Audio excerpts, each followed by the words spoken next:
I'll go ahead and start since we've already started the recording and we have everyone online as it is. Good evening, everyone. Thank you so much for joining the special Carnegie Mellon Mumbai interview with Shri Mohandas Pai and Nisha Holla on this very special topic on India at 10 trillion and the roadmap ahead as it relates to technology, policy, and human capital.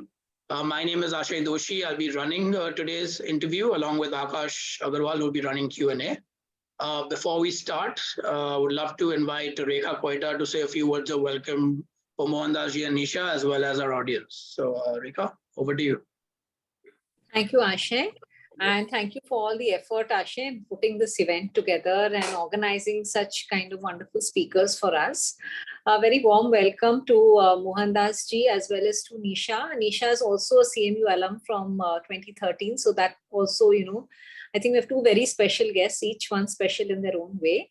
And a very warm welcome to our audience, who have come here in large numbers in spite of it being, a weekday. And even in the post-COVID world. So really a warm welcome to all of you. And big thanks also to Akash for joining us and helping out with the Q&A, which will happen at the end of the session. I don't think, I don't take up too much time. I'll just hand it over back to Ashay. Ashay, you can begin with the introductions and I think just dive into the session because I think it's a very exciting topic because we're looking at, India at 10 trillion and the intersection of human capital, technology and policy, all of which are equally important for us to get there and leapfrog to that point. So please go ahead. Thank you. Thank you, Rekha. And again, a warm welcome to Mohandas ji and Nisha. I won't take more than 2 sentences to introduce, but today's interview is extremely special given where we are as a country today. We are at the 4th or 5th largest economy. We've withstood COVID, global inflation, war. We are at plus minus $3 trillion economy and ready to leapfrog really with the tech policy as well as the human capital angle in the country. And who else to elaborate more on this topic than our 2 special guests? Mohandas ji was a pioneer who put the first startup on the global map with Infosys. Being the CFO, director, and many other positions. Today, he's the chairman of RN Capital as well as 314 Capital, also on the boards of great companies such as Havells and many others. And more importantly, taking the business experience to the social side, chairing the Akshay Patra Foundation, which is the world's largest midday meal plan. That is an incredible feat to scale and achieve in India. And on the education front, being the chairman of Moneyball Global Education. So this is a perfect recipe for someone who's worked in the private sector and is now working in the public sector. And Nisha, who is a special CMU alum from Bangalore, 2013 chemical engineering graduate, technology fellow at the C-Camp, visiting fellow at ORF, which is the Observer Research Foundation, and also a research fellow at 314 Capital. So Nisha, thank you so much as well for joining and making this happen. We're very excited. Thanks, Ashay. For this. A quick jump into the format. This will be 40-45 minutes of me interviewing Mohandas ji and Nisha. So I encourage everyone to put their questions in the Q&A box because after that, you'll get to directly interact with them and ask politically incorrect, whatever you want questions face-to-face. So that's a good thing. So Mohandas ji and Nisha, welcome. A few words of welcome from you for our audience before we get started. Folks, thank you for inviting me. Happy to be here. Happy to answer questions. All of us are citizens of this great country. And there is no greater joy than to see India reach a rightful place in the global firmament. We must remember around 1750, India and China were the 2 largest economies in the world. And by 2050, we must be among the top 2 and we'll well along the way. It means that all of you on this show must take the responsibility, take it forward. So good to engage with you. Great. I can't add more than that, but I'm very excited about, this is going to be India's decade. It's going to be India's century. And so I think we'll get to the questions because Ashay has a wonderful lineup of questions. And, I, for one, I'm very excited about the conversation coming up. Great. And we are excited to, engage with you, especially given your thought leadership on policy with the state governments, your Karnataka document on 1 trillion. So would love to, delve right in. Before we delve into looking forward to 10 trillion and ahead, it's important to kind of appreciate and have an overview of where we've come from. So Mohandas ji, you mentioned in 1750 we were the largest economy according to China, along with China, then went through a slump. And you have now, you grew Infosys at a time where startups were not a word. That was the first startup India produced. From the pre-liberalization to liberalization to getting the startup world here, how have you seen India change? And same question to Nisha. You lived abroad, worked abroad at CMU, and you moved back. So your comments on how India has changed over the years before we look at it. Well, let me start by giving you a little bit of history. In 1950, when we got our constitution, India was the largest economy in Asia as Japan was destroyed in the war. China was destroyed in the war. Southeast Asia was destroyed. India was safe. We stopped the Japanese advance at Kohima on the Eastern Front. We had an economy which supplied war equipment to the British. We had $1.5 billion of debt due from the British in that time's money. But sadly, our first prime minister, despite doing many things, suppressed private capital and shut up the economy following the socialistic model. Suppressing private capital led to India having suboptimal growth. From 1950 to 1980, we grew at 3.5%, population grew at 2.5%, the world economy grew at 4.5%, Asia grew at 6.5%. We became poorer in 1980 than we were in 1950 on a relative basis. Remember, in 1950, 3 of the top 5 richest families in the world in Asia happened to be Indian. 1980, we opened up a little bit. We grew at 5.5% from 1980 to 1990, and population grew at 2.25%. And our debt grew from $20 billion to $80 billion by 1990. And then we went broke. We just had 15 days of foreign exchange, and we liberalized. When we liberalized in March 91, we had in May 91, we liberalized. In March 91, our GDP was $275 billion. Today, it is $3.15 billion as of March 31, 2022. So we have grown at 8.2% from 275 billion to 3.15 trillion, from around 527 lakh crores to about 236 lakh crores in Indian rupees, a growth of, I think, 12.5% or so CAGR. So growing 8.2% for 31 years CAGR is not funny. Only China has grown around 10% for 40 years. And you can see where China is. Well, when I grew up, we were a controlled economy, licensed quota Raj. I got ranks in my CA, but I had 11 job offers, none of them in Bangalore. Started my practice, and I saw, nothing happening where we were. Of course, in 91, India opened up. I joined Infosys in 94. From 94 till the time I left Infosys in 2011, I saw the rise of a great country. I saw the rise of a great industry, the software industry. I saw the rise of a great company. So I had a very exciting life and a ringside view. And that's why I'm a fervent believer that going at the pace where we're going with the kind of energy and entrepreneur zeal that Indians have, we will reach $10 trillion. And I think the last 7-8 years, we have done extremely well in solving a big issue, that of deprivation. Prime Minister Modi has made sure, based on data, that almost all Indians will have all the basic necessities of life. When all citizens have the necessities of life, deprivation is substantially reduced. They will aspire for the higher aspects of life and work harder for the children. And that is when true transformation takes place in the country. And I believe it's happening right now. Great. Thank you, Mr. Bhai. And Nisha? So Ashay, like you mentioned, I went to the US to do my master's, and then I worked there. I worked in the Silicon Valley Bay Area for about 3-4 years before returning to India. And the reason I did that is because I thought the US does 3 things very well. They've built their economy on this, right? One, they incentivize academic research, right? The universities there, we've all seen it, are teeming with intellectual activity, with research activity. They have state-of-the-art laboratories.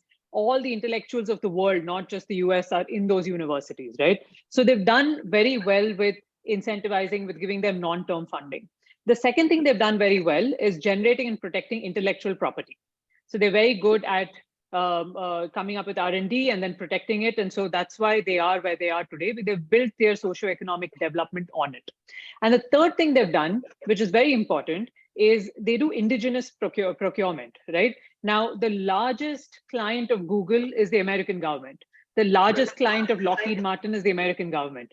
They pull up their startups to large multi-billion and trillion-dollar economy companies because they do indigenous procurement. Now, why am I mentioning this? Because these are indicators of a mature economy that knows its position in the world. Now, in 2012, when I left India, India was very different, right? There was all this talk about poverty economics, and we weren't sure where we were. We were an underdeveloped country, developing country. We had all these problems, right? Now, I come back in 2017, and India is very, very different. Like MDP mentioned, there are these large-scale schemes for basic amenities, so deprivation and poverty is being handled. We have population-scale digital public goods. No other country has come close to building something like this, right? And we had it launched, Aadhaar started, UPI, all these things came on the back of Aadhaar. And now we have unprecedented economic inclusion, financial inclusion, banking inclusion, health inclusion because of these developments. And then, of course, there's a startup ecosystem. There were vestiges of it back in the early 2000s, but really this last decade is where the Indian startup ecosystem has really built up. And so today in 2022, we're the 5th largest economy by nominal GDP. We're the 3rd largest in purchasing power parity, which is huge. We're only behind the US and China. Sure. And most importantly, we are only the 3rd economy that is going to break through the $10 trillion ceiling after the US and China. Japan can't do it. It doesn't have the demographics. Germany can't do it. It doesn't have the demographics. The countries that have the demographics do not have the technology advancements. They do not have the development. India is the only economy. And so that's been the biggest change that I've come back to. And so now I'll come back to all the indicators of the mature economy, right? Going forward, this is what I want India to do. Incentivize research, build the intellectual property pipeline, reverse the brain drain so that others come here. The intellectual property is generated here, it stays here. India has gone through millennia of bleeding intellectual property, right? We knew calculus before calculus. We knew the Pythagorean theorem before Pythagoras. We had all these things. And now in 2022, we are realizing, yes, we were the intellectual powerhouse. We can be that again. And so that's really where I want India to go in this next decade, in the next century. And that's been my biggest worldview coming back from the US and seeing the developments in India. Great. And that's a great point about calculus and Pythagorean theorem. Nalanda University and Takshila had students coming from all over the world for 600 years. Absolutely. And that's longer than Harvard's tenure right now. They started in 1700s. So yes, we have a rich history to be proud about. Before we move into the 10 trillion side, so Mohandas, what do you think most Ivy League colleges, intellectuals get wrong about India? There's a difference between India and there is Bharat. I work in agriculture. I lived in the US for 10 years. Now I work in agriculture. There's a big difference between India and Bharat. What do you think we get wrong as a country? The intellectuals of a country also get wrong about India. And what do you think the world gets wrong? And how do you think we can correct it? Well, let me explain that. I think it's a wonderful question because that is very germane to what is happening in the world today. 99% of Westerners get India wrong on many fronts. One, question of history. We are a 5,000-year-old civilization. Being a 5,000-year-old civilization, many people live in multiple centuries at the same time. And as a people, we can go between various centuries whenever we travel across the country, practices life seamlessly, and that others are unable to do because they lost much of the past. So we are a very complex 5,000-year-old country, and others don't understand that. Second, because they pass easy judgment. Second, we are a very large country, 1.4 billion people. There are only 2 countries with 1 billion people, and just China and India, and we're going to be larger than China. 1.4 billion people is a lot of people. You're not able to comprehend how many voices there are, how many languages there are, how many religions there are, how many practices, what cuisine, what diversity, etc. India is like a natural forest, extremely diverse. That's the third point. The diversity is amazing. No country on the planet has the diversity that India has. So whatever you say about India will always be right, will always be wrong. You can come with any social theory, find the data to meet your theory in India, but doesn't mean that is India. India has so many things. India is yet not all those things. And we must remember that and not pass easy judgment. And when you have scale, incidents that happen in India are globalized and normalized. For example, you had this incident in the Air India flight where a man peed on some woman and all that. And instantly we read a stupid article saying Indians are the worst flyers in the world. I tweeted and asked him, give me data to prove Indians are the worst flyers. You can't use one incident to globalize and paint black 1.4 billion people. But these are the kind of people who pass such sweeping generalization without understanding the size of India. The next point is, there is no country in economic terms which has the discount to PPP that India has. Nominal GDP 3.15 trillion, PPP is 10 trillion, that is 3x. China's nominal is 20 trillion, PPP is about 32 trillion, that is about 50%, 60%, but here is 3x. So whatever you see here is very different from what you have in any other country. So don't underestimate the country. In every facet of economic production, we are among the top 5 in the country, top 5 in the world, in many in the top 2. Even in agriculture and any other commodities are among the top 2 producers. And that is truly enormous. And the next point which you must understand is, we must see change at the margin and not on the base to understand what is happening in this country. When you see change in the margin, you see unbelievable stuff happening. For example, out of 1.4 billion people, about 400 million people have a per capita income of $5,000. 100 million have a per capita income of $10,000. Maybe a billion have a per capita income of $1,000 a year. So if 400 million people per capita income of $5,000, that's $2 trillion, grow at 8 to 9% in income, that's huge consumption. And that is what is growing the economy. So you can't make sweeping generalization all across. And the pace of change and the lack of and the data that comes in at the margin is unbelievable. So the complexity of India, the scale of India, the history of India, the diversity of India gets everybody wrong, including most people in this country. I have not seen many commentators speak with the latest data or estimate of the latest data about India. For example, you'll be surprised, we have 1,022 women per 1,000 men today. Right. Women live longer than men. Our fertility as a country has come down to 2.0. The whole of the South is 1.7. We're facing the problem of aging in the South. And if you look at universities, there are more women graduating in our universities than men. In the medical school, 60% of the intake is women. And you're seeing all these changes. And you're seeing huge number of job opportunities available and large amount of jobs being created, which Nisha, I'm sure, can give you some data. So the rate of change and the scale of change is so enormous. Raghuram Rajan came to India and said there are no jobs. And Nisha will tell you the kind of jobs that are available in this country and that are recorded every single month for the last 45 months. So we should be very careful when we speak about India. We should be careful when we pass judgment about India, because India has got a scale and a diversity and things happening which people don't understand. Our political power has come down to the bottom 40% of society. It's the largest democracy in the world and a very thriving democracy. Yet we have somebody like the BDEM, the silly thing from Sweden, passing judgment on India, calling us a, electoral autocracy or some nonsense like that, without understanding how democracy really works. Three-tier democracy, changes in government, elections happening all the time, a cacophonous, discourse, 450 TV channels, everybody writing things about the government, all kind of things happening. So I think it's very important for us to understand India. Lonely Planets writes about India and says, don't try to understand India, just experience India. I don't think none of us can understand India fully being here too. Nisha? Absolutely.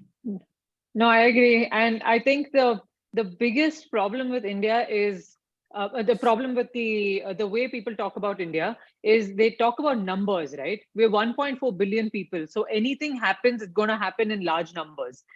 Some protest happens, it's a large number. Some all these incidents happen. COVID happens, it's going to be a large number. But then when you break it down into per capita, suddenly all these numbers are very different, right? So, there's a lot of allegations about widespread sexual assault in India. When you compare the per capita numbers in India, to US or Australia or any of these other countries, India is down here and US and Australia are up here. Same with Same with COVID. Everyone is talking about, oh, India has so many deaths, millions, all of that. You do per capita and suddenly we are in the bottom of the pyramid, and, Yep. US and all these other countries are on top. So I think data is going to be very important in dealing with this global game of media and disinformation, because that's the only way India can project what's really going on the ground, as opposed to all these one-off incidents being blown out of proportion, for sure. Yeah, and it's, I think, addition to your point about data and Mohandas, it's about narrative building as well, right? We've not been able to manage our image or market ourselves or build a narrative like how, for example, the Chinese pay the opinion makers about our in all newspapers. We've not been able to do that. So hopefully that changes. Mohandas, do you have a comment on that? No, Akshay, look, the problem with the Indians themselves. Indians takes pleasure in decrying Indians outside. I remember, I must say this, you must forgive me if you get offended. I was in a big conference in the United States, and here comes NRI, berates us to say, hey, you can't get this right, you can't get this drug right, you can't get this right. I told him, hey man, look, we stayed back in India, we pay taxes, we grew the economy to about $3 trillion. What have you done? You left this country 20 years back, you're a damn economic refugee. So don't come and preach to us, don't patronize us. We fought the battle, we grew this country.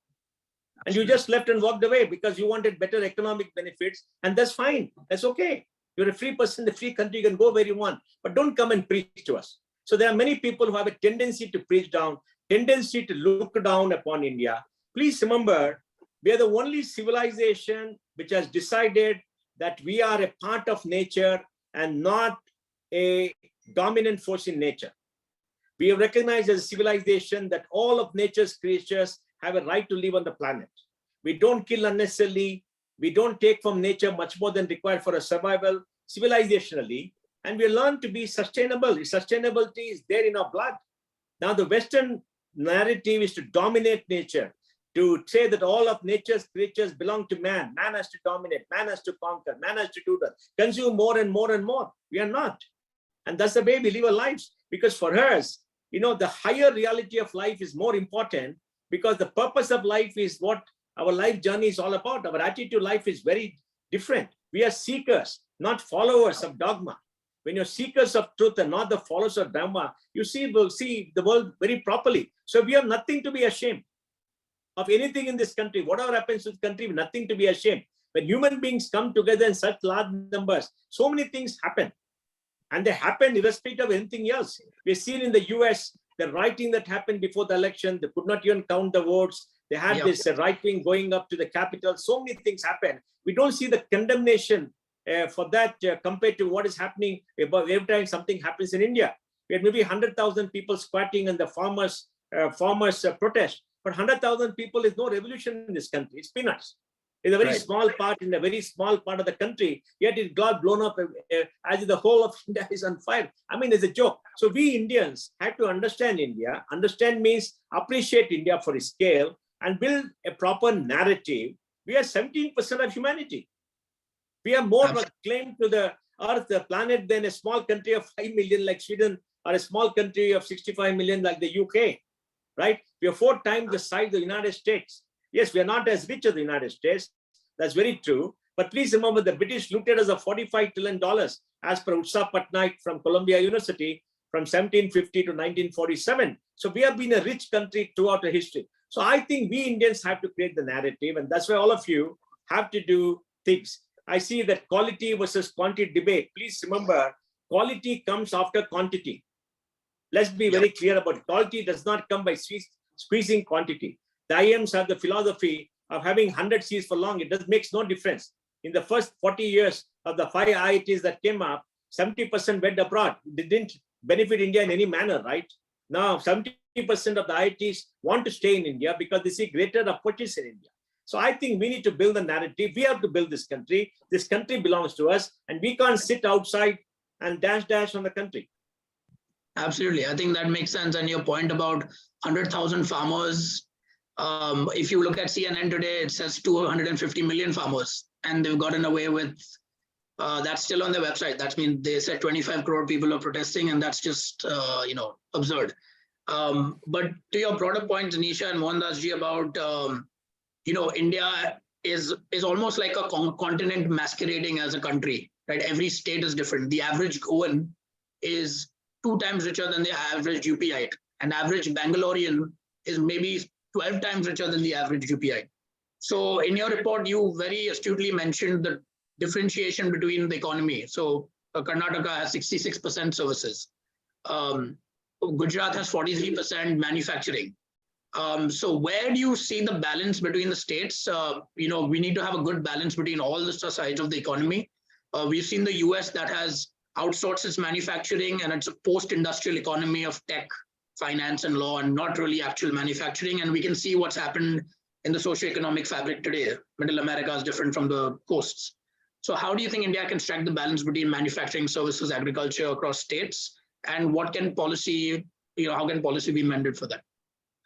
Well, let me start with broad trends. Today, if you look at India's sectoral GDP, 53% is services. I think agriculture is about 18%, and the balance is industry. Karnataka has got 66% services, 18% is agriculture, and 22%, 18%, and the balance is industry. Gujarat has got 37%, I think, services, 43% industry, 20 is about agriculture, right? So every state is very different.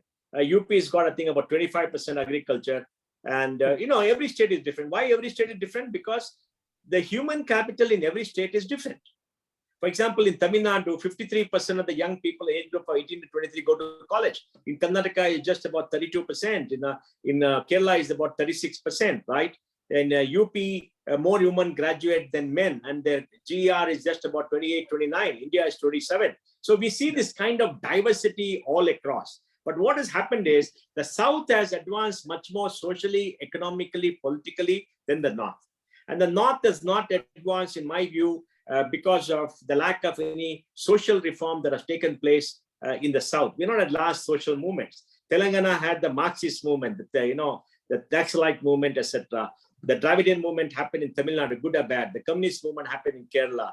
The socialistic movement happened in Karnataka. The caste movement happened in Maharashtra, right? So all these things have changed the attitudes of people. Whereas in Bihar and UP, we've not had this kind of social movements for a long period of time. So India is what it is today. What about the future? Because we can't change India of the past. Now, I firmly believe the time has come for each state in this country to create its own path, looking at itself, looking at the resources, and taking decisions to go in a direction that it has to take.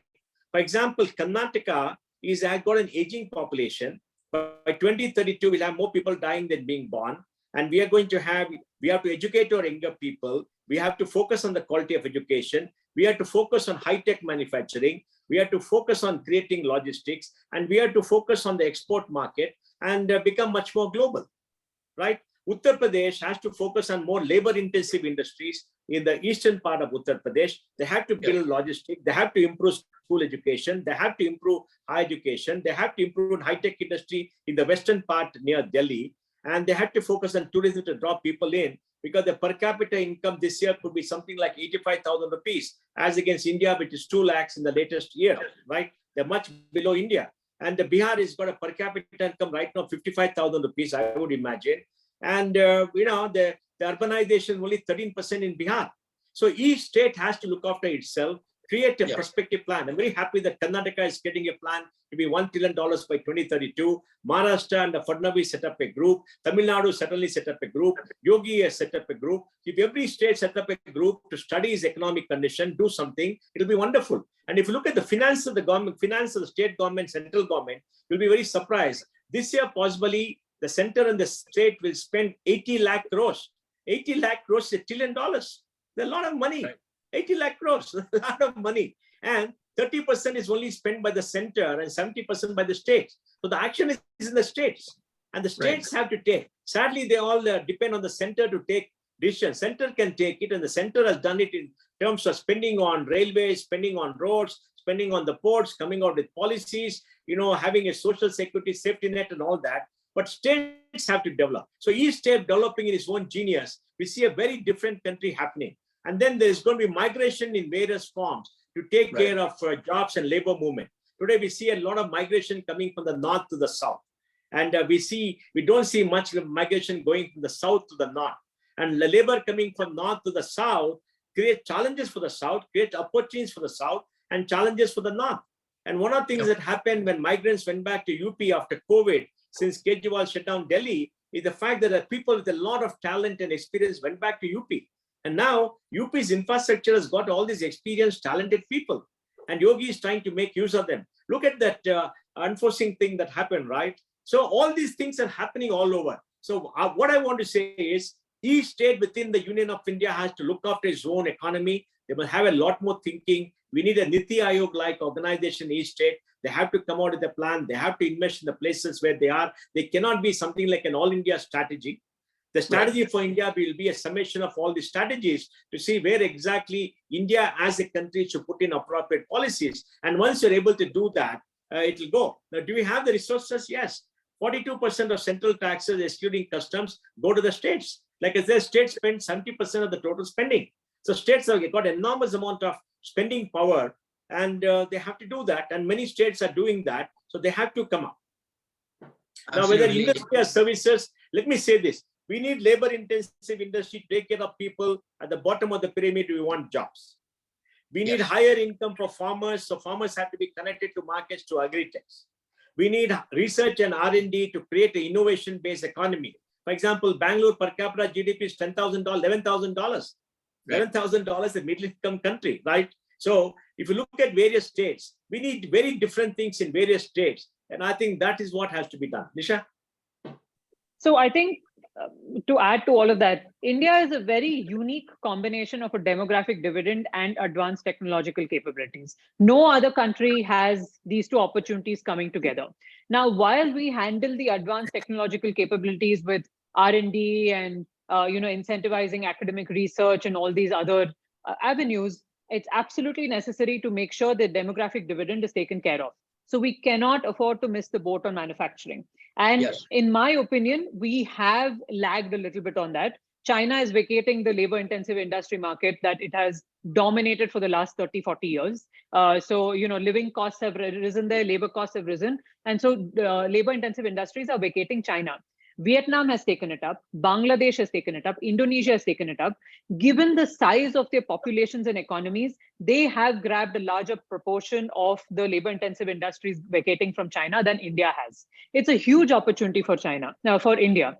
And now coming to the Middle America problem that you mentioned, Asha, it's very interesting because Middle America is in decline, almost at a very advanced stage of decline, and it's almost irreversible, right? Now, what happened? Middle America was a growth engine for America. It was a consumption-based economy, right? You had all these towns that were self-sufficient. You had these family businesses, you had restaurants and agri-businesses and, generational businesses. And then what happened? Their brightest left because they went to the coast, East Coast, West Coast. They went to the universities and then stayed back there, right? Then Monsanto and these other huge agri aggregators came in, and the agri businesses, family businesses got shut down. You had all these fast foods come in and all these family restaurants went out. And so I read an article recently that's calling Middle America a rural slum because that's how bad it has become. India cannot afford for its rural areas to become like that. And so the answer is labor-intensive industries. So labor-intensive industries are not supposed to come up near Mumbai and near Bengaluru and near Delhi and all these places. It's supposed to come up in the labor surplus regions. So in states like Uttar Pradesh and Bihar, like MDP mentioned, even in states like Karnataka, you go to North Karnataka, where you have all these populations coming off the land who need opportunities in industry and services, and you place the industrial clusters there. So the answer is manufacturing. We have to do what China did. That's how they employed a lot of their population. They took the industry to where the workforce is. We do the same thing. And then there's, that's how we avoid America's problem. And that's how we take India forward, along with the advanced technological capabilities, of course. Right. I think, Nisha, that's an interesting point you mentioned about labor-intensive manufacturing need of the hour, and what Mohandas ji mentioned about states taking up their own positions and, generating their own plans and positions. But I want to talk to you about implementation. So implementation varies in India across states. Investment usually follows good governance and implementation, and that varies across different states. So do you see that as a challenge? I read somewhere famously that in India, return of capital is harder than return on capital. So when you implement heavily, or we go out and to take money from Japan for a bullet train, and then we have a break in government, and then the metro and the bullet train is not built, we take $100 billion at 0.1%. Where does the implementation break down if you just leave it to the states and not? Well, we need states to compete for investment all across, and the state political establishment has to create a near consensus and what needs to be done, right? The MBA government came to Maharashtra and derailed everything, but there's not a near consensus because it was an aberration, I think. So I think it's important for them to understand, to do, and that's a very difficult thing. It's not easy. So we're going to have 3 steps forward, 1 step back, not 2 forward, 1 back. And that's going to happen because the nature of the political structures that we have today. But the key thing is we need to have greater interaction between industry, civil society, and politicians. And once we do that and work with them, we're going to see a big advancement. Let me give you some data. For example, we work closely with the government of Karnataka for the last 30 years to bring in better policies for Karnataka. We have succeeded to a great extent. Yogi has now gone down and said he's going to get 17 lakh crores for investment for UP when he has the global summit.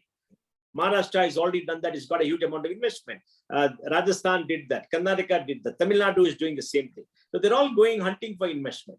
Karnataka was not able to give land for electric vehicles. So Ather, which is in Bangalore, has gone to Tamil Nadu. And Holla, which was in Bangalore, set up a manufacturing in Tamil Nadu, which is next door in Hosur. So these things are happening all over the place, right? So people will go to Rajasthan where there's land. People will go to possibly the eastern part of UP where there's land and which has been opened up. All the things are happening. So I think states have to compete with each other to create jobs. You see, today, people may say, oh, why do you want the labor-intensive industries? Why do you want this? Like Raghuram Rajan says, don't go for manufacturing, etc. Our biggest challenge is actually how to create jobs. Can we, let me, 2.5 crore people attain the age of 21 every year. They were born 21 years back. Can we, about maybe 2 crore people or maybe 1.5 crore people want jobs. Can we get 1.5 crore jobs in services? We can't.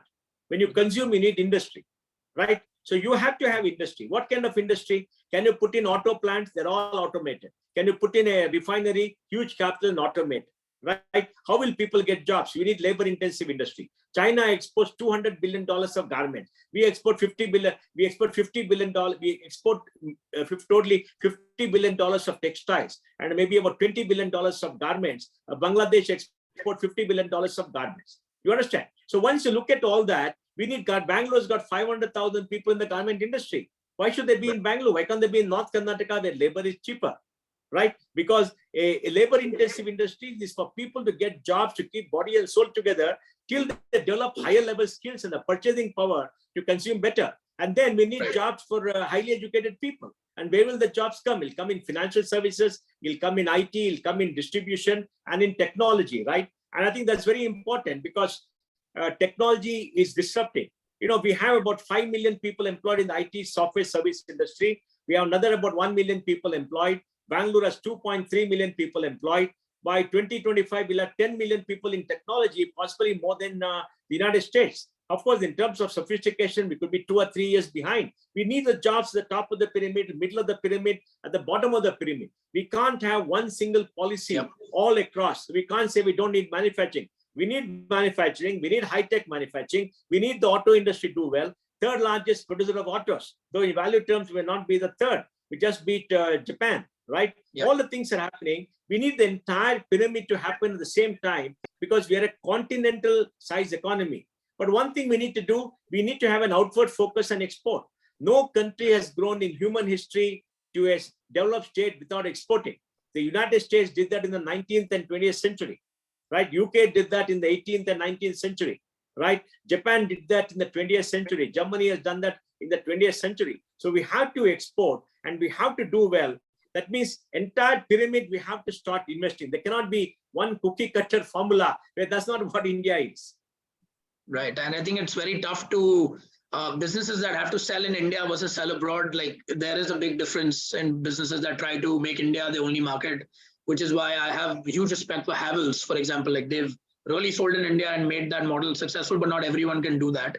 Nisha, I want to bring you in on the top of the pyramid question that Mohandas ji mentioned. The services have really taken off in India. We have an export of $200 billion. I was speaking to Devjani Ghosh of NASSCOM, and she said she was speaking with Sridhar Vembu, and they dream of having villages in India that are AI focused, ML focused, data science focused, and serving as a digital factory of the world. So like Mohandas ji mentioned, we will need higher skill education to attain that.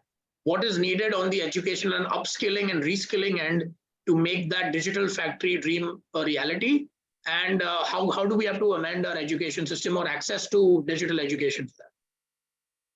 So absolutely. I think the national education policy that came out in 2020, it came out 34 years after the last national education policy. So that tells you how much our education system needs to be revamped.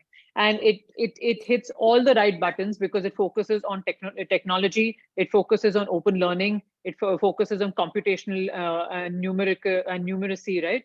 So you have all these elements come in, but again, we've come back to the fact that the implementation is in the states. So we need the state. The center has put forward this wonderful forward-looking document, but education is a concurrent subject, and states need to take it up. And they have to identify the universities, the top 10, 20, 30, 100 universities in the state, which the top states do have, and have to focus on improving academic research coming out of these universities. They have to focus on providing the new skills required in technology, in IT, in digital, and other areas. But I think it's definitely possible because India has a huge advantage in software. We had pioneering companies like Infosys and Wipro and all these and TCS and all these other companies sort of taking that mantle forward. And on the shoulders of the IT industry, we now have the startup ecosystem, which is hugely technology driven. Digital inclusion is still climbing, even though we've made so much progress over the last decade. We have financial inclusion coming in, and we have all these forward-looking industries, financial services, IT services, and even deep science and deep technology. You have so many opportunities open, and I think it's just in the implementation with the education institutions. One very important thing for education institutions in India to realize, they are not open to industry right now. A few universities here and there openly collaborate with industry, but a lot of them are closed off. They're setting up their own syllabus, which is not necessarily industry ready, which is why you have companies like Infosys running their own universities, right? So they take the graduates coming out and then they send them to their university for 6 months. And that's when they're globally competitive. That training needs to happen in the university.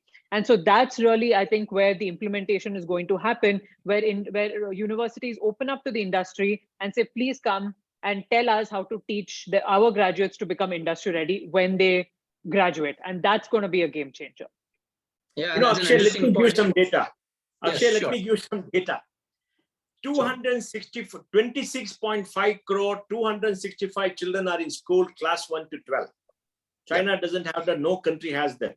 Can you give high quality education to all of them? No.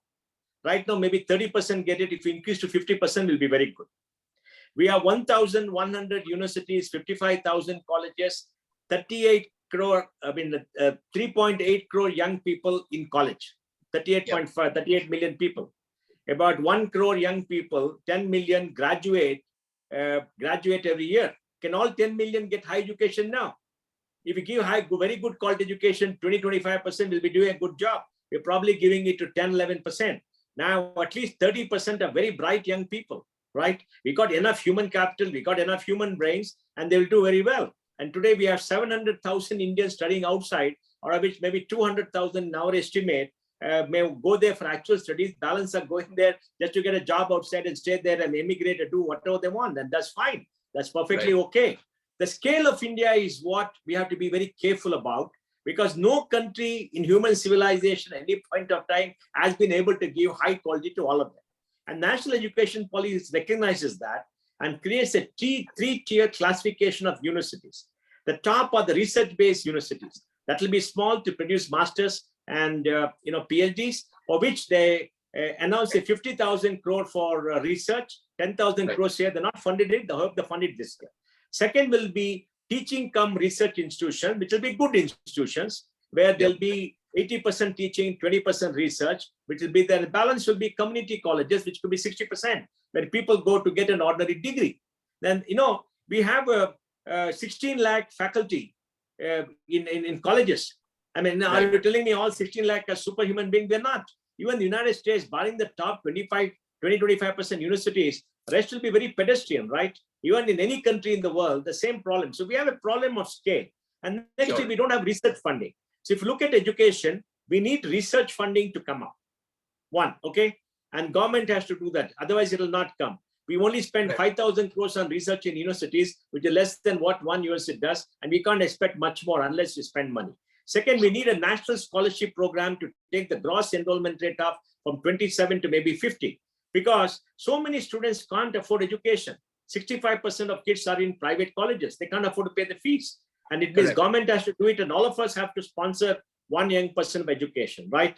And the third thing is we must make sure that industry participate with the colleges. And that's why colleges and universities have to interact with industry and reach out and talk to them, to work together with them, that they have to market themselves. And that means alumni of those colleges and universities done very well have to go back to their alma mater and talk to them and work. All these things have to be done. And it means you and I, the earlier generation, who come out of our colleges, who have done well, who got the benefit public education, have to give back and do it much more substantially. I would urge all of you to spend 10-15% of your time to give back to society. And if you're able to do it for 20 years, you'll see a sea change. It took us 20 years to build up Akshay Patra from 1,500 meals a day to 2 million meals a day. Wow. 20 years.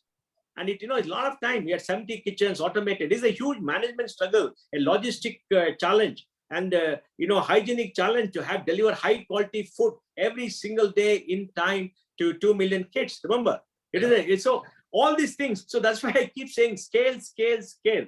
It requires thousands of people, bright young people like you to do that. Absolutely. And I think the interesting point that you mentioned that about alumni coming back to the alma mater, the US has mastered that, where, donations to the universities or tax breaks are given. India doesn't really have that system. Nisha, you mentioned about, universities training students for industry. Carnegie Mellon was set up by Andrew Carnegie to work at his steel mills and steel factories so that, he can push industry. So I think that is definitely the need of the hour. Mohandas, you mentioned the number of women in universities. You mentioned the number of women to men ratio. But the troubling statistic is that in urban women, we have only around 18 or 18.5% women working in the workforce. So now, Nisha, this is obviously pertains to you. You are, you have multiple hats. So what will it take to get urban women upskilled, reskilled, qualified, and reintegrated back into the system to work and contribute towards the economy? So, Ashay, I think I'm going to scale it up to India, because this is not just an urban women problem, it's a rural women problem as well. Now, what's happened is, I'm going to go back to some of the statistics that MDP mentioned, right?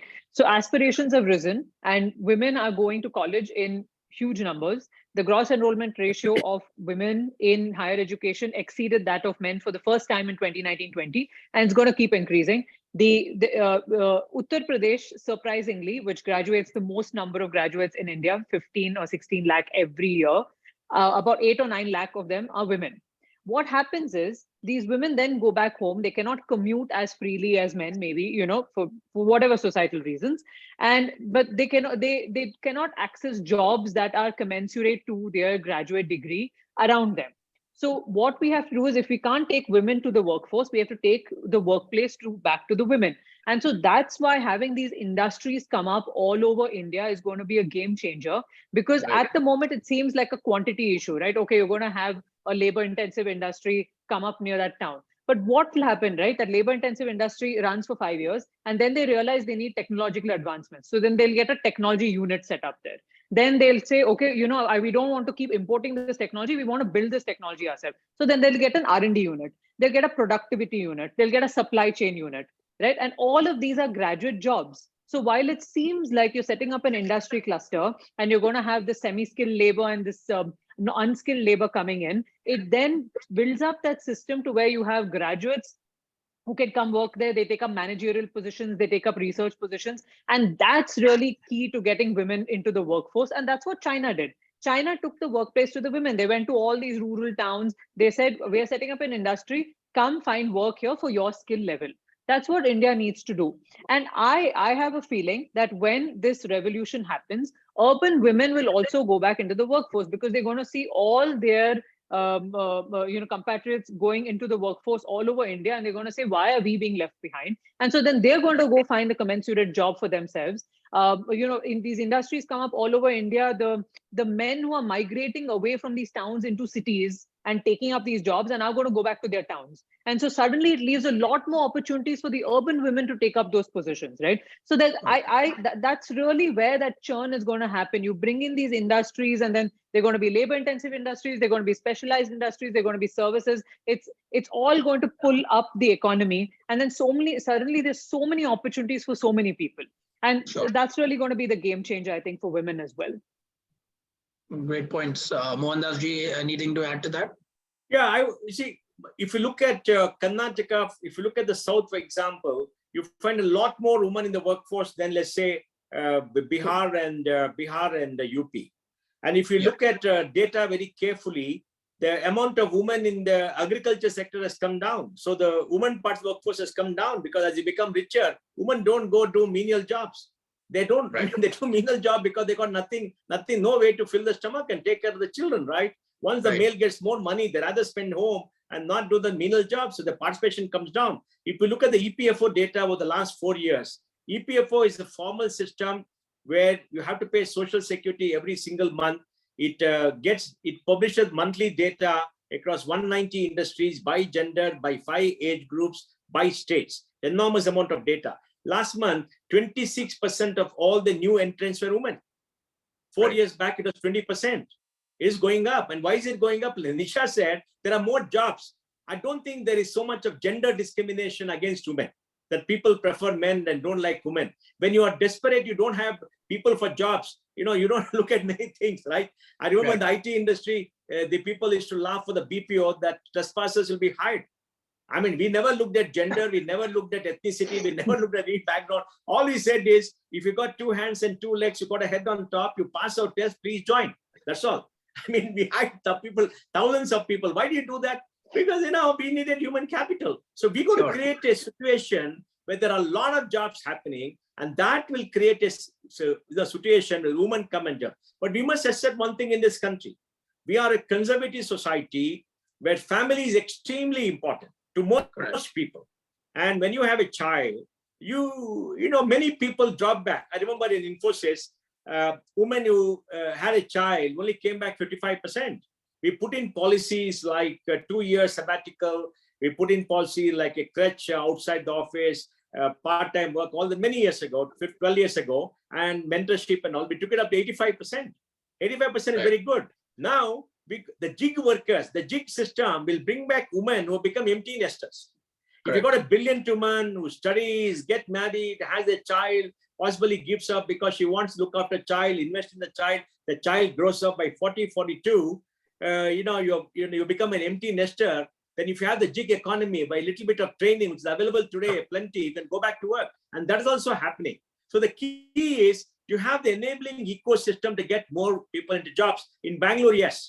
In the big cities, yes. In the small cities, no. But is happening on scale? Yes, it's happening at scale. Are more opportunities coming? Yes, it's happening at a much larger level. The data says so. It's happening in North India. They're 10 years behind South India. They're 15 years behind Bangalore, right? So look at the diversity that's happening all over the place. So we can't make one single globalized statement about India. So, we have to. So it's a very difficult thing to analyze. And that's why once you get into data, you understand the points, and that makes you much more humble.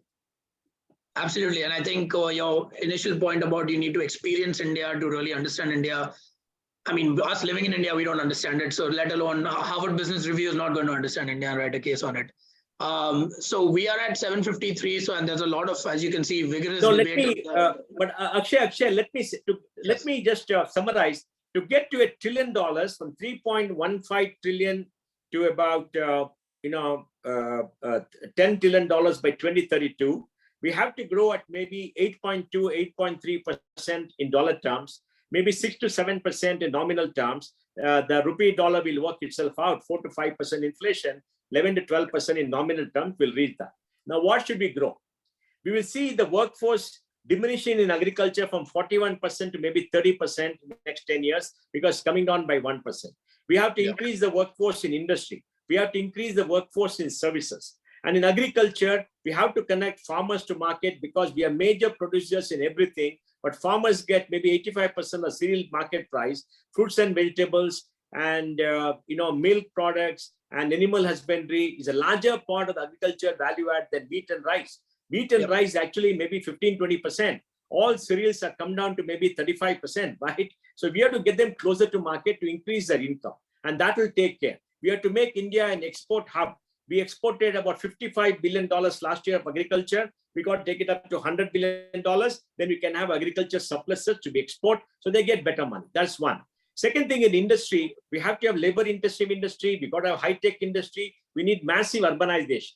We got 7,000 census towns. We got to invest in the towns so that people will have labor-intensive industries there. So they become the hubs of jobs. People come from the villages, 10 kilometers, work there and go back. So the cost of living will be much easier. So we got to get labor-intensive industries in those areas to create the kind of jobs, and make sure we create exportable surpluses in many areas where we have a competitive advantage and our costs don't go up for conservation. I think that's very important. The next thing, we got to create a high-tech industry.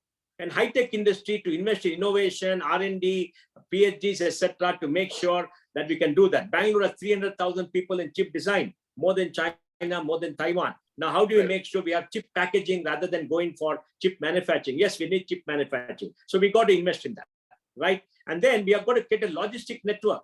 Our railways is run 25 kilometers. Now they're running 45 kilometers for goods. We got to run 60 kilometers. We need passenger trains to run 100, 120 kilometers in an average. We need the ports to be very efficient to clear. Our airports and airplanes should go up 5x because there's so much of demand.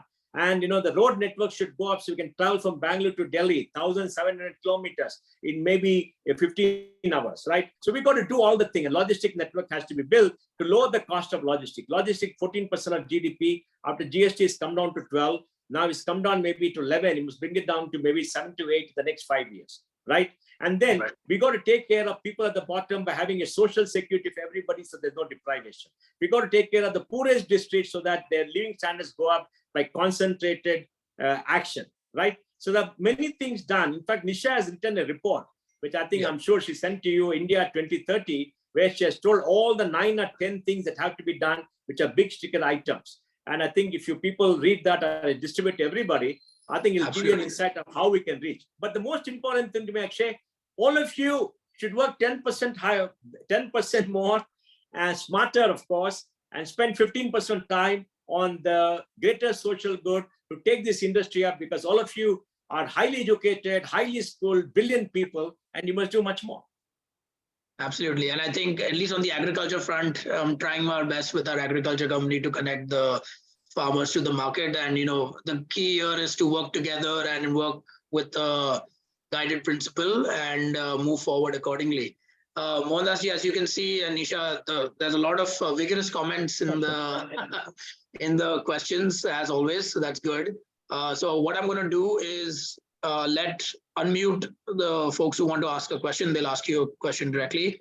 And the first question comes from Mansi Kasliwal. She is a CMU Bangalore member, ex-CMU Mumbai, and a VP at Byju's. So Mansi, please go ahead, unmute and ask your question. Good evening. Thank you so much. It was a very invigorating conversation, and I think there's a lot that I have learned about India, which I do feel that I myself was unaware of.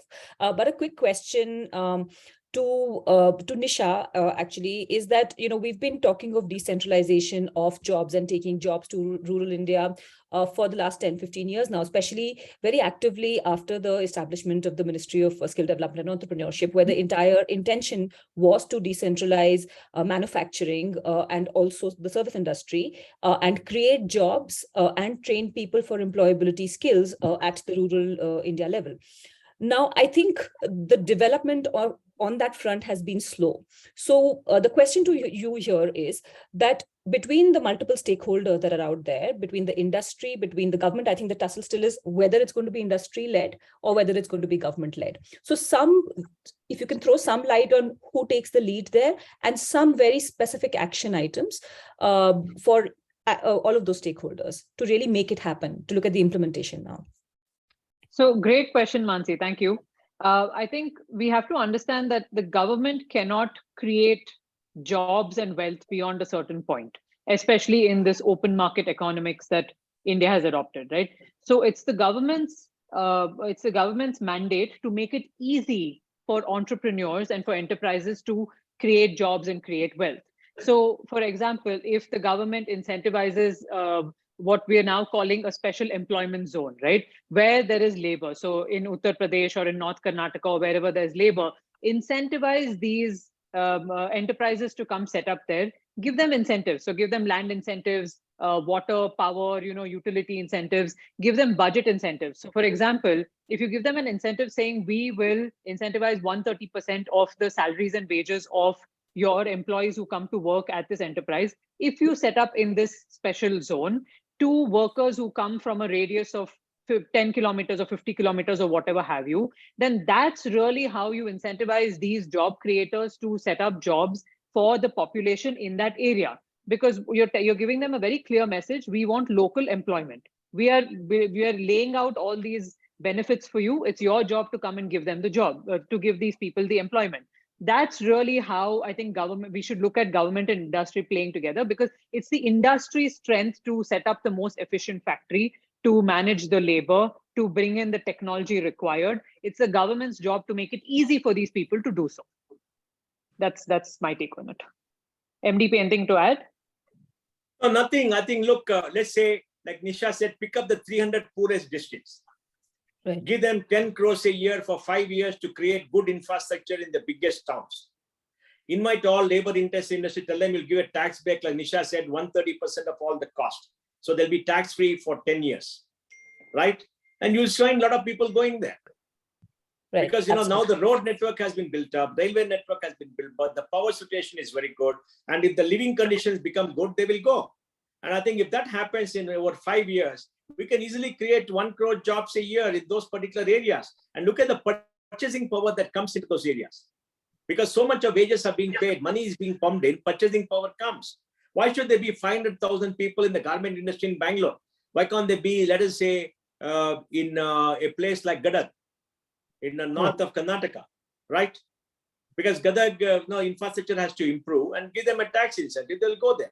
So I think incentive and policy and investment in improving quality of life in those areas will definitely send in investments there. All right. Thank you so much. Thank you, Nisha. And thank you, Mr. Pai. Thank you, Mansi. And just to add to that comment and question around state involvement, Mohandas ji and Nisha, do you think IT services and technology startups have flourished more because they don't have to interact with land, labor, and government as much, and you can just scale without it? What's traditional businesses that have to deal with that? Look, first of all, they're a small industry only employing 5 million people, all right? Second, they employ highly educated people who are very different. Third, they cater to the export market, not the local market, because the local market does not exist. Sure. 5, they have extraordinary managers. The quality of management in IT companies is enormous, yeah? You understand the quality. Yes, and the government's role in terms of land and everything was less. But remember, we need power. In Infosys, we had power generators, 150% of capacity.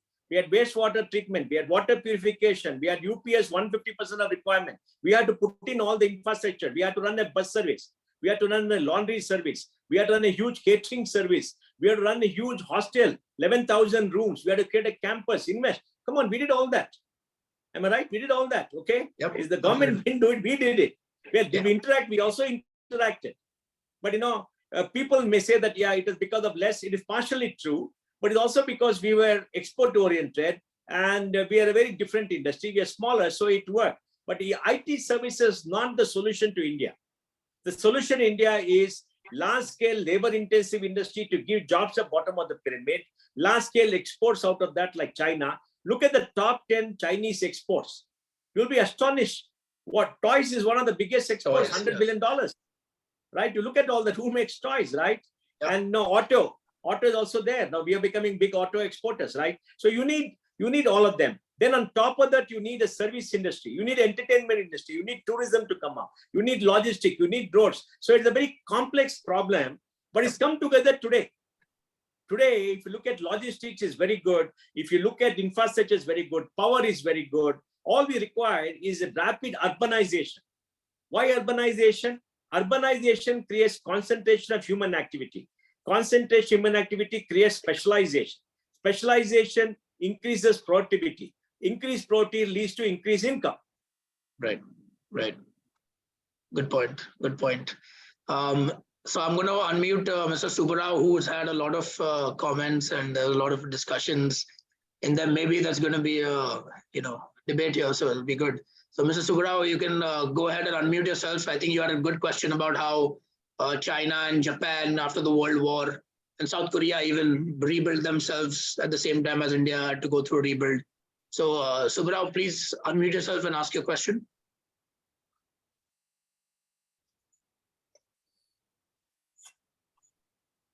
Subbarao, are you going to unmute or? Oh yeah, I'm sorry. Now I'm unmuted. Yeah. Sure. So foremost, Mr. Pai and Ms. Nisha, thank you very much for your time and for the passionate session. I don't mean to be a bit cryptic or cynical, but one would like to see a little more realism, because a lot of what you're saying, Mr. Pai, is something which has been spoken for years and years and years. My angst, if I can use that word, is only that there isn't a coherent plan, and there isn't a coherent approach to basically figure out how to basically leverage the only capital that we have, which is probably human capital in abundance compared to anywhere in the world. So when we look at China and we make all these, large statements, I mean, China and I traveled extensively in China, Japan, and all these places.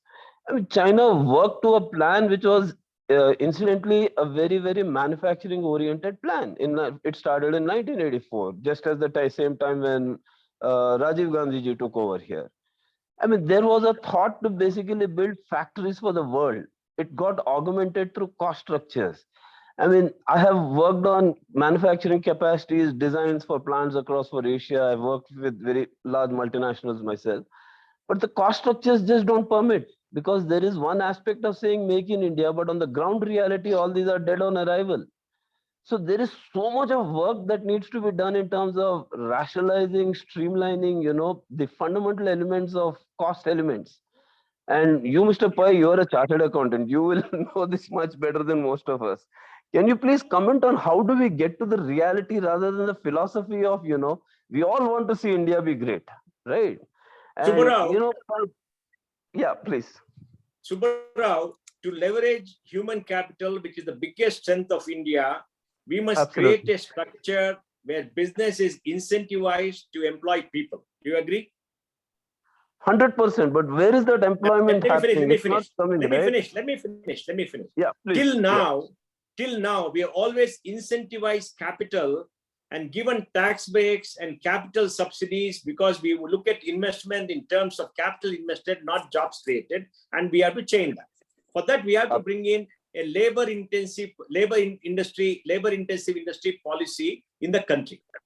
Now, the NDA government has taken the first step many years ago, maybe 4 or 5 years ago, by bringing in the Kaushal scheme, where it has made sure that in case of any new employment in India, which employs people with less than 15,000, the employer's contribution to Social Security, EPF and ESI is paid by the government for the first 3 years, and huge numbers have actually come in.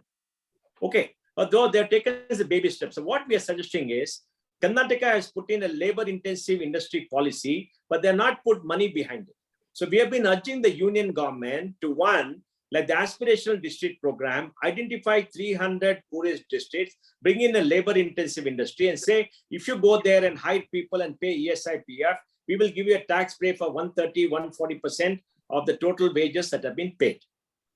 And then to say, we will also pay your employees' contribution to, let us say, ESI and PF, which is substantial. And then if you're able to do that, the state government should act together and try to woo industries like the textile, garments and others. Textiles have become automated, garments and others, light engineering, toys, etc., to go there. You know, but you made a very important point. The theory is there, the understanding is there. It does not get inside their head. I've spoken to them for 10 years. They only understand capital. They don't understand labor. They don't understand they have to create jobs. Only now it is beginning to happen. So I'm hopeful. But to me, the silver lining in all this is the realization by Indian industry after COVID that this country and this market is too small for them. So we're finding the steel industry look at export. We find the mineral industry exporting more. They did it earlier for the other reason. Now they're exporting more. We're looking in the consumer good industry exporting more. We're looking in the two-wheeler industry exporting more. Bajaj Auto will now have more sales outside India than India because they find the India market is not growing and they got capacity, got this. So it's beginning to happen. And then there's a major problem for them in manufacturing, logistic cost. You set up in the middle of India, by the time you ship, you're dead. Now, because of better roads, better ability of railways, now the logistic cost has come down. GST has unified taxes, reduced your tax burden. So a lot of good things have happened, but you're very right. India does not have a coherent policy. The states do not have a coherent policy, but all the building blocks are coming to place. Industry has realized that. So I think it'll happen in a very different way. It will not happen the way it happened in China. China was state dictated, very clear strategy, very clear execution in stages. Like you said, first the agriculture sectors opened up. The surpluses from there was used for the SEZ for labor-intensive industries. Logistic networks are built up. Then the universities industry, high-tech industry came and it worked. In Japan, government and METI worked together with the Kinan Rail to create large giants by giving them cheap capital and doing all that. Then in Korea, you have the strategy of the chaebol coming in, the 5-6 chaebol coming in, crony capitalism, blah, blah, blah. So our countries have started different models. We have not had a coherent policy because of ideological reasons. Like I said, first 30 years, we split it up. I mean, we are anti-private sector. And even now we are anti-private sector. You look at the Congress, they say Adani is investing every damn state. They are ruling the Adani, Ambani. They don't have better work, right? You can't abuse people. So, that is not fair to blame Adani and Ambani. Subbarao, we are a mess, okay? But the good part is the building blocks of all this is beginning to fall in place. And just to quickly, Subbarao, just to quickly add to this, Mohandas ji and Nisha, do you think homogeneity and was a part of, China as state ruled 95% speak Mandarin versus India that is, each state is almost like a different European country with different languages, different cultures. And to be very blunt, is democracy China, right for us? China, the political system is very focused. The political system is a meritocracy. The people who run in government in China are much better educated, much better focused. They plan much better. It's a directed economy. They pulled it off for various reasons. Japan is much more disciplined after the war. The trauma of the war made government take a larger role, private sector take a larger role. The culture is different. They're homogeneous. Even Korea is homogeneous because they wanted to beat China. They beat Japan because of the occupation, right? India, ideological mess, too many political parties. Yes, see, democracy is cacophonous, is a problem, is not a problem, is very different. Okay, let's admit it. But democracy is more long-lasting. Okay, despite that, we've grown at 8.2% a year from 1991 till 2022. We are opened up in 1950 and we have grown at 6% from 1950 to 1980. We'll be about $15 trillion today. Yep. But again, to that point, sir, US and UK, for example, became a real democracy after making money, right? The UK made its money, then became a democracy. It's still a monarchy, sure. But the US... But look, the UK bled India, took away our wealth. There are only 65 million people. The US had big tariffs in the beginning, 40% tariffs till 1960 and others, and they grew the economy run by heavy migration from Europe and by capital coming in from it. They're very different countries. See, we were colonized, we were bled white, correct? We were impoverished. From 1950 to 1900 to 1950, our GDP grew 0.5% a year. 50 years is 0.5% a year. I mean, look, it is tragic. And after independence, what happened was even more tragic. So I would look at the economic history from 91, and from 91 till today, what has happened gives me great confidence. Yes, we don't have a grand plan. We have a narrative. That narrative lacks legs. Narrative lacks action on the ground because the people at the bottom don't understand it. There is heavy corruption. There are a lot of things, but things are falling in place. Absolutely. Thank you, Subhrav, for your comments. And Can I we'll move just- on to Can I add one comment and one question, please, time permitting, and with your permission? actually, no, there's other questions. Point Sorry about that. Respect. Thank you so Respect much. Respect that. So the next question is from Rishabh Rakshit. Rishabh, if you want to unmute yourself.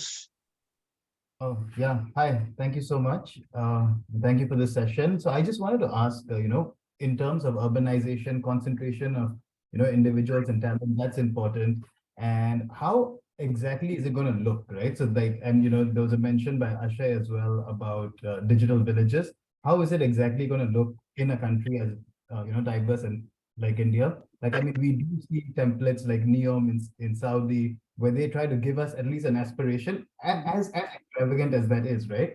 But what is the aspiration, for the young that's coming in? Where will they live? Or is it just going to be an expansion of the Bangalores and the Hyderabad's, or will our connectivity actually make it look very different? Yeah. Nisha. Yeah. So I think MDP has laid the foundation down for why urbanization is important. And we've seen that, right? Urban areas are the growth engines in any economy today. So India's next level of growth is not going to come from just Bangalore and Bombay and Delhi and all these urban agglomerates.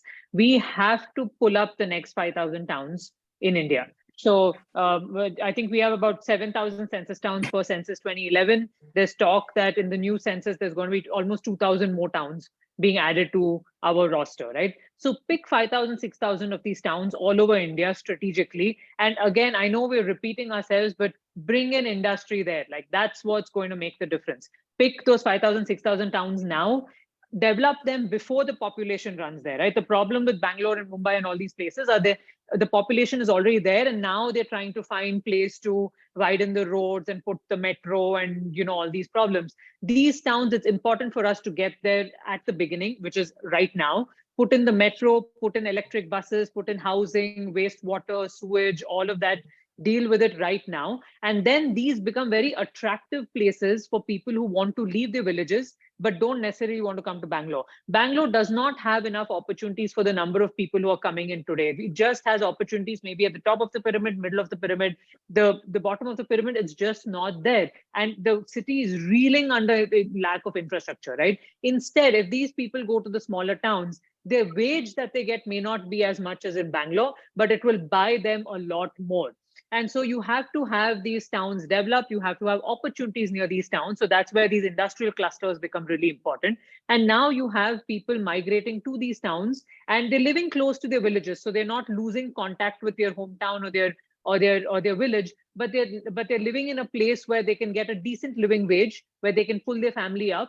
And now suddenly the consumption pattern of India changes. And these 5,000, 6,000 towns are going to be India's new growth engine. That's really what we're looking at. And then I think the next level are these, digital villages that we're talking about. Because today, the revolution in technology is not going to happen in these small towns. This is going to be a volume play, right? These small towns. So that's going to be first labor intensive industries, and then you're going to go into specialized and high-tech industries. Digital and technological advancements are still going to happen in the Bangalore and Bombay and Delhi and all these other places. So those are slightly two different conversations. But we have to start with these urbanizing these 5,000, 6,000 towns.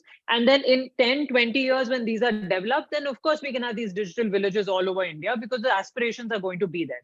But we have to start with urbanization and industrialization in middle India, for sure. Thank you. Thank you, Nisha. We have just to keep track of time, how many questions are you? Is still 8:30 a good kind of thing? That's okay. 8:30 okay. hard stop, if that's okay. Okay, that sounds good. So the next question is from Jyotsu regarding inviting different universities like Yale, Stanford, and everyone to India to set up campuses like we saw in the news a few days ago. So Jyotsu, do you want to unmute and ask your question? if you're still on mute, if you're trying to unmute.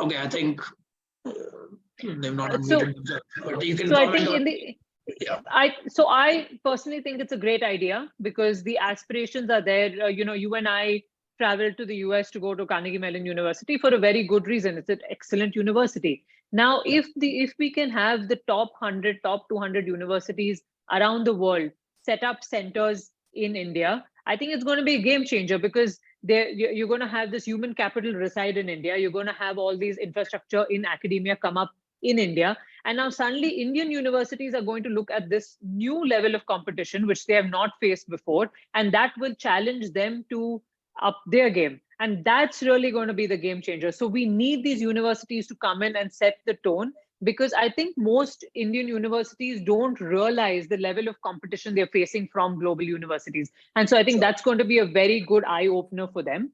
Also, in terms of just having these universities come in, we've seen, for example, CMU has campuses in Qatar and these other places, and they're doing very well. And the local populations really appreciate the fact that this university has come in and set up this ecosystem. So I think India definitely needs that. And it's going to be good for these universities also because the human capital is here. Everyone in the world wants Indians to come to their university and study there because we have the work ethic, we have the intellectual capability, we have the technological capability. So it's a game changer. I mean, it's a win-win for these universities as well, for sure.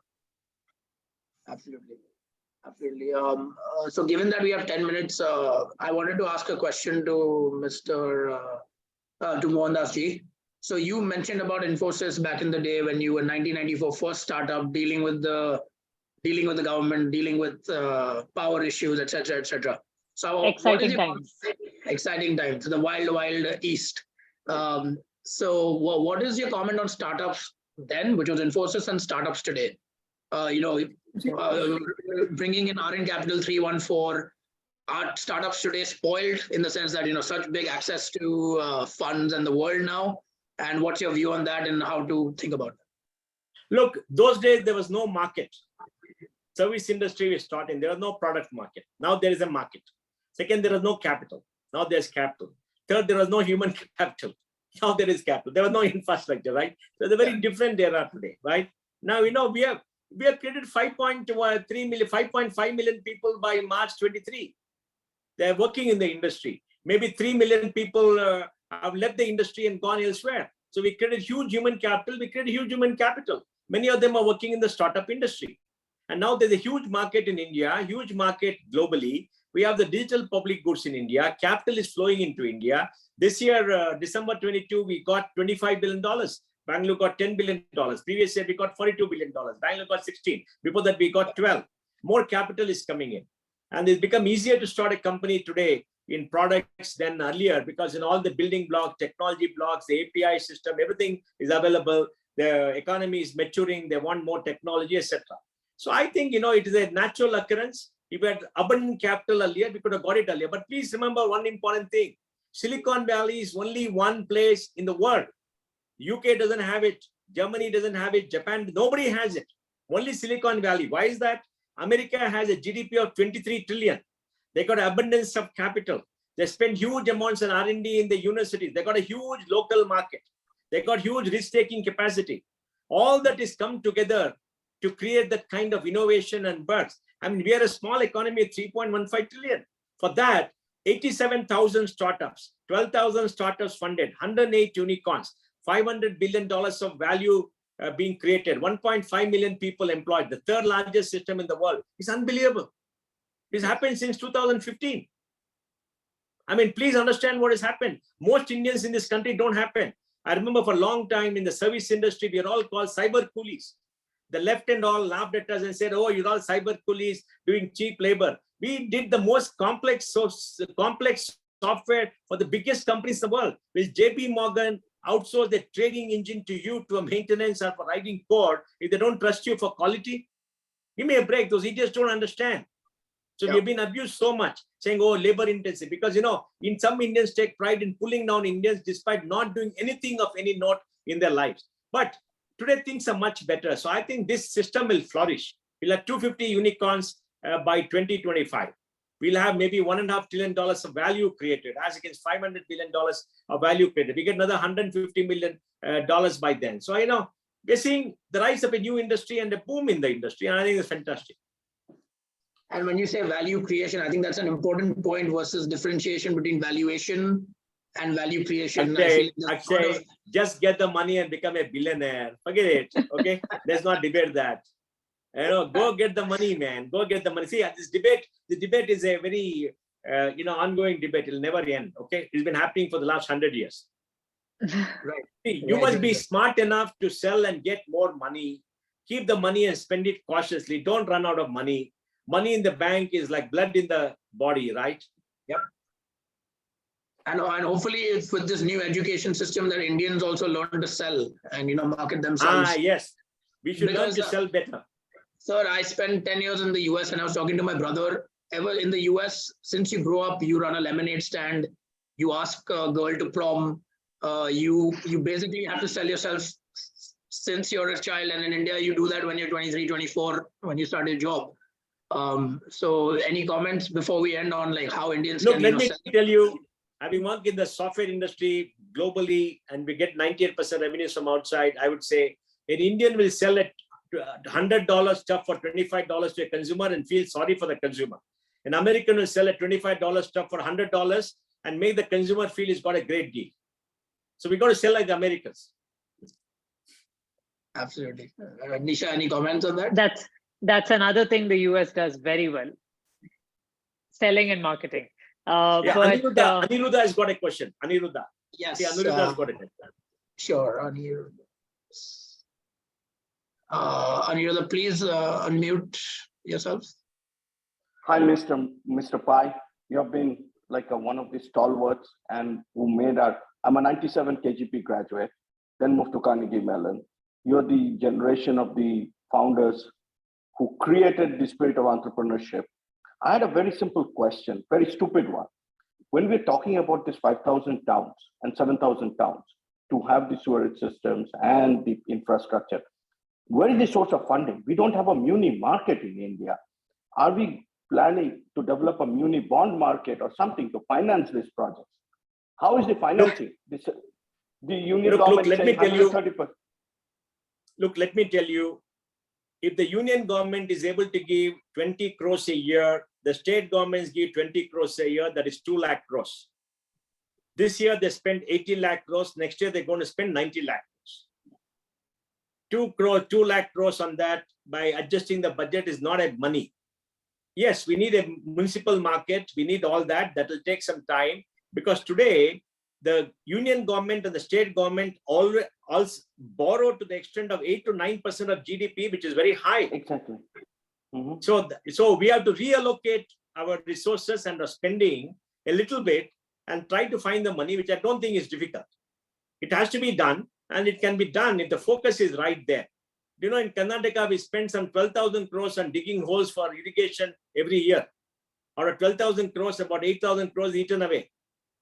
Exactly. Why can't 1,000 crores go for urban cities? See today what has happened, the votes come from the rural areas because we have our deal mill limitation and our seats in parliament and the legislature is based upon the 1971 census. There are more people in urban areas, but less voting power. Now we have to change that. Once you change that, you'll find magic coming. Democracy responds to the electorate. Thank you. Thank you, Mr. Banerjee.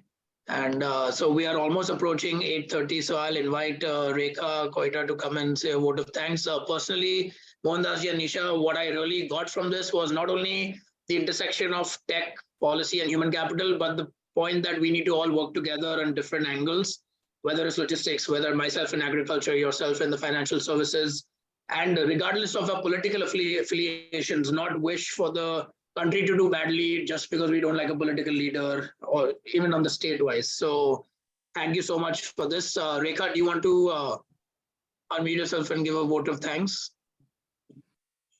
Yeah, thank you, Ashay, and thank you, Mohandas ji and Nisha. I think it was a really fascinating session, and I think it's after a long time, that I've heard people being so bullish about India. So I'm kind of really kind of happy to hear that. And I think we all look forward to some of these things really getting implemented and for us, to all see the progress across various sectors. So I think it's a very interesting time that we are in. And, I think I'd be really happy to see more of the reverse brain drain too, personally. So thank you so much, for taking out your time. And, we will, of course, also put this up on YouTube. So those who have missed the session can have a chance to take a look. Thank you so much, Ashay, for organizing everything. And, a big thank you to the audience who have stayed on right till the very end. And I think it's been a difficult session to let go of in any case, unless one has a pressing. So thanks very much, everyone. Thank you. Thank you, Mohandas. Thank you. And folks, please remember, you are going to make the future happen. All of you. Absolutely. And Mohandas, as you can see from the comments, I feel like we can go on for 1 more hour. So I feel like we need a round 2 whenever you have time, Yeah. We'll do it later. Absolutely. Yeah. Nisha, any closing comments? Thank you. It's always great to come back to Carnegie Mellon in any form. So this has been great. Thanks, Ashay. Thanks, Rekha. Thanks to the audience. It was a great session. Thank Thank you. you so much. Thank you. Thank you. Take care. Thank you. Thank you. Bye-bye. Thank you.